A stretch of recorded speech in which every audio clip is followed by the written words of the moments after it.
ng bahay. Ngayon naman, dito tayo sa pinaka-relaxing part ng bahay ko, ang aking kwarto. Tapos, syempre, andyan din yung mga awards na natatanggap ko. Tapos, aking first album na nag-gold record. Ito pala yun. Ayan. So, nag-gold record siya, di ba? So, for me, na galing sa normal na buhay at makatanggap ng ganyang award, nako, sobrang saya niyan. Ito naman po yung aking third album, hoping na sana po magkaroon din ng award. Ito yung laging sinasabi sa amin ni Ermats ko. Ayan. Pakiusap, huwag guluhin ang cabinet nyo.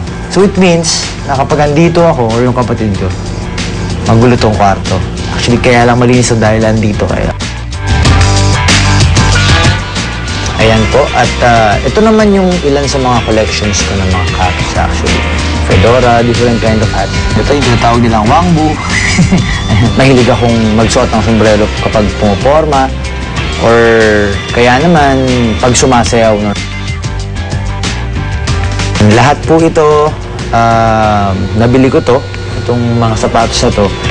Para siyang kinukonsider ko na rin siya sa isa sa mga naipundar ko para sa sarili ko, kasama ng bahay. Kilalanin ang mga ka-cute na kasama ni Mark sa bahay. This is it!